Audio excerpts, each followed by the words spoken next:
বাংলায় ক্রমাগত বহিরাগত ক্রিমিনালদের উৎপাত বেড়ে যাচ্ছে। সম্প্রতি জানেন কলকাতার পৌরসভার এক কাউন্সিলরকে তার পারমিশনে বসেছিল, সেখানে অল্প বয়সী একটি বাচ্চা ছেলে বিহার থেকে তাকে ভাড়া করে আনা হচ্ছে 10,000 টাকা দিয়ে। সে সরাসরি এক বুকের কাছে এসে গুলি চালালো। অল্পের জন্য বেঁচে গেছেন কাউন্সিলর, তাকে ধরা হয়েছে। কিন্তু ভাবুন, এক এক করে বিগত কয়েক বছরে পশ্চিমবাংলায় যতগুলো ডাকাতি হয়েছে, খুন হয়েছে, রেপ হয়েছে, কিংবা রামনবমী, হনুমান জয়ন্তী ইত্যাদিতে দাঙ্গা লাগানোর চেষ্টা হয়েছে, দাঙ্গা লাগিয়েছে, প্রায় প্রতিটি ক্ষেত্রে দেখা গেছে সমস্ত বহিরাগত ক্রিমিনাল। বাংলা পক্ষ এটা নিয়ে দীর্ঘদিন ধরে কাজ করছেন, বলছেন, কিন্তু কোনো রাজনৈতিক দল, সে তৃণমূল হোক বা অন্য কেউ, খুব একটা কর্ণপাত করছেন না বিষয় নিয়ে। এবার এটা নিয়ে কিন্তু সোচ্চার হয়েছেন কলকাতা পৌরসভার মেয়র ফিরহাদ হাকিম এবং তার সাথে কুণাল ঘোষ। কুণাল ঘোষ আজকে সাংবাদিকদের প্রশ্নের উত্তরে কি বলেছেন এবং এর জন্য দায়ী কে বা এটাকে কিভাবে দমন করা যায় ইত্যাদি বিস্তারিত প্রশ্নের জবাব দিয়েছেন কুণাল ঘোষ। শুনুন কি বলছেন এবং ব্যাপক শেয়ার করুন, সম্পূর্ণ ভিডিওটা দেখবেন এবং একটু শেয়ার করবেন। যে পুলিশকে আরো সতর্ক হতে হবে, আরো নেটওয়ার্ক ভালো করতে হবে, কিন্তু পুলিশ করছে না, এই কথাটা বলবো কি করে? 24 ঘন্টার মধ্যে আরজি করের অত বড় ঘটনাটায় 24 ঘন্টার মধ্যে ধর্ষক এবং খুনিকে এই পুলিশই অ্যারেস্ট করে এনেছে, যাকে মান্যতা দিতে হচ্ছে হাইকোর্ট নিযুক্ত সিবিআইকেও। ফলে পুলিশ কাজ করছে না বা পুলিশের প্রশংসা করা যায় না, এই কথাটা বলা যাবে না। তাহলে আপনি কি বলবেন? তাহলে রাইটার্স আর লালবাজারের পাশে দয়া করে এই অংশটা একটু দেখাবেন, তাহলে একটু তুলনায় সুবিধা হয়। রাইটার্স আর লালবাজারের পাশে একটা বাড়িতে, সিপিএম ঘনিষ্ঠ রশিদ খানের বাড়িতে দিনের পর দিন আরডিএক্স জমা হলো, আর সেটা ব্লাস্ট হয়ে বাংলার বৃহত্তম বিস্ফোরণ, হতাহত শতাধিক।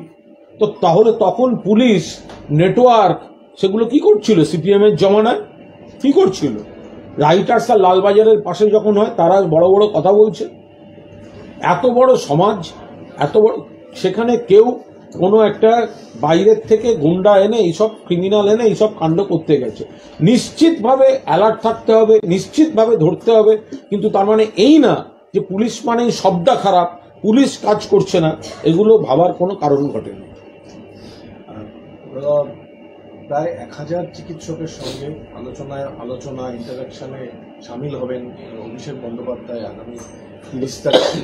আরজিকর কাণ্ড নিয়ে আমরা দেখেছি যে চিকিৎসক সমাজের সঙ্গে একটা ভুল বোঝাবুঝির পরিবেশ, আন্দোলন এসব তৈরি হয়েছে। তারপরে কি সেতু বন্ধনের ভূমিকাটা অভিষেক বন্দ্যোপাধ্যায় নামছেন ডায়মন্ড হারবারে? দেখুন, ডায়মন্ড হারবারের সাংসদ হিসাবে অভিষেক বন্দ্যোপাধ্যায় ডায়মন্ড হারবারে সকলের জন্য স্বাস্থ্য এই নীতি মাথায় রেখে একটা ব্যাপক বড় স্বাস্থ্য শিবির, স্বাস্থ্য ওরিয়েন্টেড একটা কর্মযজ্ঞ, যাতে মানুষ সচেতন হন এবং উপকৃত হন, তিনি সেই ধরনের একটি কর্মসূচি নিয়েছেন। তার বিস্তারিত নিশ্চিতভাবে সময় এলে তিনি আপনাদের জানিয়ে দেবেন। যতটুকু জানা যাচ্ছে যে এই সময় সেটা আপনার কাছ থেকে তো শুনবো না। না না না তা বলছি না, অন্য যে এই সময় ডায়মন্ড হারবার কাপের ওই অনুষ্ঠানটা হয়, সেই অনুষ্ঠান স্থগিত রেখে সেটা আমার মনে হয় মাননীয় সাংসদ নিজেই বলতে পারবেন। এ রাজ্যে বারবার দেখা যাচ্ছে যে আজকেও একজনকে গ্রেপ্তার করা হয়েছে ভাটপাড়ার গুলিকাণ্ডে। সে উত্তরপ্রদেশের বালিয়াতে পালিয়ে যাচ্ছিল, নাম হচ্ছে সুরজ পাসওয়ান, বারাকপুর থানা পুলিশ গ্রেপ্তার করেছে। আবার এই যাকে গতকালকে ঘটনায় অ্যারেস্ট হয়েছে, সেও বিহারে। এই বারবার ভিন রাজ্য থেকে দুষ্কৃতীকে হায়ার করে নিয়ে এসে এখানে অপরাধ সংগঠিত করা হচ্ছে, এই প্রবণতা ক্রমশ বেড়ে চলেছে। এটা কি কিভাবে দেখছেন? না, এটা কিন্তু আমরা বললাম, দেখুন, আমাদের রাজ্যের লোকেরা অন্য রাজ্যে যাবেন, অন্য রাজ্যের লোকেরা আমাদের রাজ্যে আসবেন, আমরা তো এটা একটা সুস্থ যোগাযোগ দেখে আমরা অভ্যস্ত। কিন্তু অন্য রাজ্য থেকে ক্রিমিনাল এসে এখানে গুলি চালাতে আসবে, এটা মোটেই ভালো কথা নয়। তো সুতরাং এটার মধ্যে একটা কনস্পিরেসিও থাকতে পারে যে বাংলায় অন্য রাজ্য থেকে, বিহার, উত্তরপ্রদেশ বা অন্য কোনো রাজ্য থেকে ক্রিমিনাল পাঠানো হচ্ছে, তাদের হাতে অস্ত্র পাঠানো হচ্ছে, কিছু পুলিশ আগাম সামাল দিচ্ছে, ধরে নিচ্ছে, আবার কোনো বিচ্ছিন্ন ঘটনা ঘটে যাচ্ছে। ফলে এর পেছনে কোনো একটা বড়সড় প্ল্যান আছে কিনা, যে বাংলায় নেতিবাচক খবর তৈরি করা, বাংলাকে মেলাইন করা, বাংলায় এমন কোনো হিংসাত্মক ঘটনা ঘটানো যাতে বিরোধীদের সরকারের বিরোধিতা করতে সুবিধা হয়। ফলে এর পেছনে কোনো বড় মাথা, মাস্টার মাইন্ড, একটা লং টার্ম প্রসেস কাজ করছে কিনা সেটাও এটা দেখার বিষয়। সেই জন্যই আমরা বারবার বলছি যে পুলিশকে এই দিকটাও দেখতে হবে যে কারা এই বাইরের রাজ্য থেকে ক্রিমিনাল এবং অস্ত্র সাপ্লাই করছে, তারা এখানে হয়তো কার সঙ্গে কার একটু মতপার্থক্য আছে, বা এখানে কেউ কোনো খারাপ লোক আছে, তাদের কন্ট্যাক্ট, তাদের টাকা পয়সা দিয়ে ব্যবহার করে এখানে কিছু কাজ করাতে চাইছে। তো এগুলো একটা বড় চক্রান্তের পার্ট কিনা, যেটা খানিকটা লোকালাইজ চেহারা নিয়ে কোনো অপকর্ম ঘটিয়ে দিয়ে বাংলার বদনাম করতে পারে, এই দিকটাও নিশ্চিতভাবে পুলিশকে আরো বেশি চোখ কান খোলা রেখে নজর রাখতে হবে। টানা চতুর্থ দিন আজও দেশ জুড়ে যে রিয়াল লটারি এগেনস্টে যে তদন্ত, সেই তদন্ত চলছে। 10 কোটি টাকার বেশি উদ্ধার হয়েছে এবং আমার রাজ্যে 3.5 কোটি টাকা উদ্ধার হয়েছে। কি বলবেন? দেখুন, আমি শুধু বিস্মিত। আমি এই যে একটা লটারি, এবার সেই লটারিটি খারাপ না ভালো এ তো কেন্দ্রের এজেন্সি বলবে, সে তো যারা তদন্ত করছেন তারা বলবেন। কিন্তু যতক্ষণ তারা বৈধভাবে আছে তার উপর দাঁড়িয়ে কি কথা বলবো, কিভাবে কথা বলবো? আবার যদি ধরা যাক একটি লটারি তদন্ত চলছে, কোথা থেকে জানছি যে তদন্ত চলছে? টিভি চ্যানেলগুলি থেকে জানছি তদন্ত চলছে। আবার সেই টিভি চ্যানেল, যে টিভি চ্যানেলে আমি খবরে দেখছি তাদের বিরুদ্ধে তদন্ত চলছে, আবার দেখছি তাদেরই ইভেন্ট ওই কোম্পানি স্পন্সর করছে একই সময়। তো এবার তার থেকে মানুষ কি বুঝবে না, আর আমরাই বা কি বুঝবো? তো যদি খারাপ হবে, তো তাহলে তার থেকে কেউ টিকিট কিনলে খারাপ, তার থেকে কেউ ইলেকটোরাল বন্ড নিলে খারাপ, অমুক হলে খারাপ, আর মিডিয়া বিজ্ঞাপন নিলে ভালো, এটা কি করে হতে পারে? তো সুতরাং এটা একটা খুব মানে দুরন্ত ঘূর্ণির এই লেগেছে পাক, ছন্দে ছন্দে কত রং বদলায়, অন্য কেউ নিলে খারাপ, মিডিয়া নিলে ভালো। বললে একই সঙ্গে এই রিয়াল লটারি কেন্দ্রীয় এজেন্সির যে অভিযান, তাকে রাজনৈতিক শুরু হয়েছে। কারণ বিজেপি যেমন টাকা পেয়েছে তেমন তৃণমূলও টাকা পেয়েছে, মিডিয়াও পেয়েছে। যদি যে সংস্থাটি নিয়ে এত কথা হচ্ছে যে এই লটারি এটা ভালো না, এটা অমুক, সেখানে অমুক দল টাকা পেয়েছে, অমুক দল টাকা পেয়েছে, রাজনৈতিক তরজা হচ্ছে, তাহলে এটাও হোক, তাহলে মিডিয়াও তো টাকা নিয়েছে। তো সে যদি খারাপ হবে তাহলে মিডিয়া নিল কেন? তো মিডিয়াতে তার খারাপটা দেখানো হবে, খারাপ নিয়ে চর্চাটা দেখানো হবে, আবার মিডিয়া তার কাছ থেকে স্পন্সরশিপ নেবে। এই সবটা একসঙ্গে কি করে চলতে পারে? আমার বক্তব্য, এই লটারিটা কারা কন্ট্রোল করে? কেন্দ্রীয় সরকার, অর্থমন্ত্রক এবং তাদের লাগোয়া কিছু এজেন্সি, ওরা দেখে। তো যতক্ষণ না তাকে নিষিদ্ধ করছে বা সে খারাপ বলছে, তার কাছ থেকে যদি কেউ কোনো রাজনৈতিক দলই নিক বা কোনো মিডিয়া নিক, তার মধ্যে কোথায় দোষের আছে? যদি ভুল থাকে তাহলে তো তাকে থামানোর দায়িত্বটা কেন্দ্রীয় সরকারের কনসার্ন মিনিস্ট্রি বা কনসার্ন এজেন্সিগুলো। আগে বলুক এ খারাপ, ওর বাড়িতে এত টাকা পাওয়া গেছে, ওর বাড়িতে, আরে টাকাটা বৈধ না অবৈধ, সে টাকাটাকে জাস্টিফাই করতে পারছে না, এগুলো না দেখে নিয়ে যদি অবৈধ হয় 100 বার ব্যবস্থা হবে। আবার যদি পরে তারা নথিপত্র দেখাতে পারে তাহলে আর এক রকম। তাহলে প্রথমে একটা ধারণা তৈরি করে দিয়ে লাভ কি? কিন্তু আমার অনুরোধ, ধারণা তৈরি করলে রাজনৈতিক দলও যদি হয় আর মিডিয়াও যদি হয়, এটা কিন্তু সমানভাবে দেখাবেন। যে মিডিয়া দেখাচ্ছে সেই লটারি খারাপ, আর সেই মিডিয়া যদি সেই লটারির স্পন্সরশিপ নেয়, কি করে চলবে? এ তো মানুষ গুলিয়ে ফেলবে। ভালো মন্দের বিচার তাহলে কি করে হবে? একই সঙ্গে শুভেন্দু অধিকারী বলছেন এটা লটারি, ভাইপোর লটারি। তৃণমূল কংগ্রেস 600 কোটি টাকা দিয়েছে, রাজ্য সরকার 4,500 কোটি টাকা ট্যাক্স করেছে। আমি প্রথম থেকে বলে আসছিলাম গত 2-2.5 বছর ধরে, বলার পর এখন ঠিক জায়গায় হিট করেছে। এটা তৃণমূল আর দক্ষিণের ডিএমকের ব্যবসা, মার্টিন লটারি আর ডিয়া লটারি।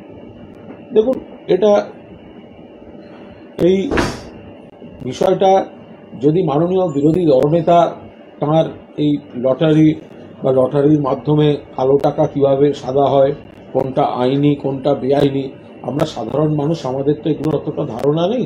আমরা সেই ছোটবেলা থেকে দেখি একটা লটারির টিকিট কেউ হয়তো কিনলেন বা এরকম।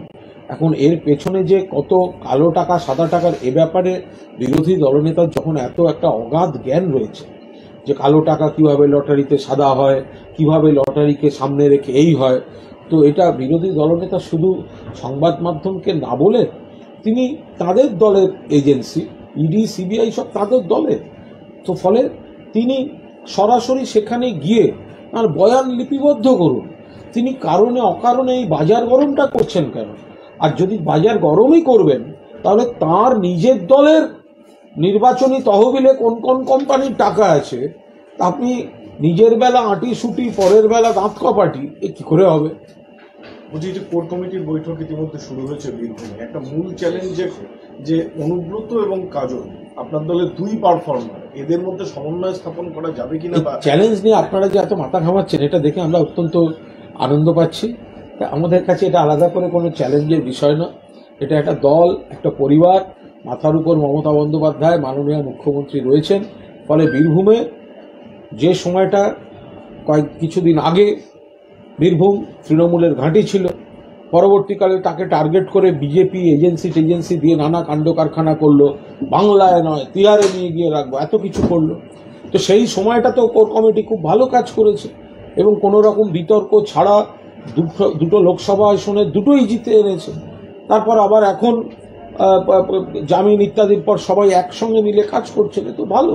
এর মধ্যে আপনারা বলছেন এই তৃণমূলের কাছে চ্যালেঞ্জ অমুক তমুক, কিছু না, একই পরিবারের সবাই একসঙ্গে বসে আলোচনা করছেন দলের স্বার্থে। কিন্তু এটা দিয়ে একটা জিনিস হয়েছে, একসময় বীরভূম জেলায় অনুব্রত মণ্ডল বনাম দুধকুমার মণ্ডল নিয়ে আমরা আলোচনা করছি, এতবার এত আলোচনাটাই তৃণমূল এবং তৃণমূল নিয়ে না, গোটা জিনিসটা একটাই হয়েছে। আপনার চ্যানেল লোকসভার আগে বীরভূম নিয়ে এত মাথা ঘামাবার পর দুটোতেই বিজেপিকে আপনারা জেতাতে পারেননি, দুটোতেই তৃণমূল কংগ্রেস জিতেছে, এইটাই একমাত্র ঘটেছে।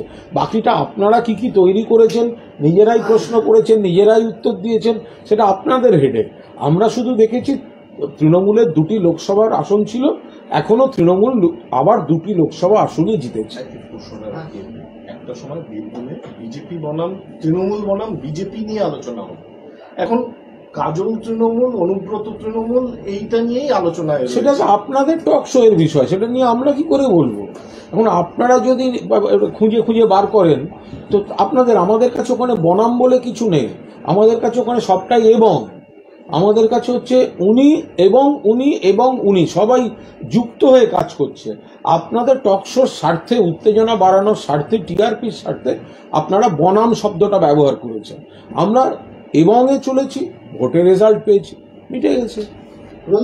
শুভেন্দু আরেকটি কথা বলেছেন একই প্রসঙ্গে, তিনি বলছেন যে 2021 সালের আগে বিহার লটারির সাথে চেন্নাইতে আপনাদের কাছে চুক্তি হয়েছিল, অভিষেক বন্দ্যোপাধ্যায় আইপ্যাক এই চুক্তি করে দিয়েছিল এবং আজকে এই পরিস্থিতি দাঁড়িয়েছে যে একজন মানুষ 300 টাকা রোজগার করলে 200 টাকা তার লটারির পিছনে শুধু লটারি কাটতে চলে যাচ্ছে। বারণ করে দিক, যাবে না। শুভেন্দু মাননীয় বিরোধী দলনেতা, তার যদি মনে হয় যে মানুষকে বারণ করে দেবেন লটারির টিকিট কাটতে, তো তিনি বারণ করে দিন, বিবৃতি দিন, আবেদন করুন, মানুষের গণতান্ত্রিক অধিকার, আপনি বারণ করুন, কাটবেন না। এরপরে গণতান্ত্রিক দেশ, কারুর যদি মনে হয় তিনি কাটবেন বৈধ জিনিসে, আর যদি কারোর মনে হয় কাটবেন না।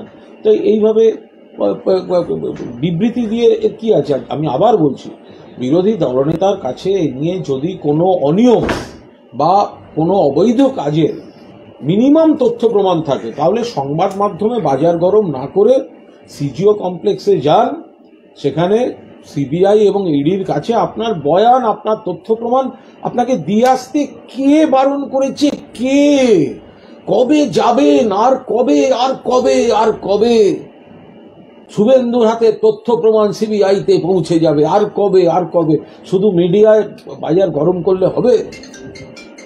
সেটা হচ্ছে যে ট্যাব দুর্নীতি, আরো দুজন গ্রেপ্তার হয়েছে, একজন ইসলামপুর থেকে আর একজন মালদার বৈষ্ণব। দেখুন, ট্যাব বিষয়টা হচ্ছে আগে কখনো হয়নি, কারণ মমতা বন্দ্যোপাধ্যায় প্রথম চিফ মিনিস্টার যিনি এত লক্ষ ছাত্রছাত্রীকে ট্যাব দিচ্ছেন।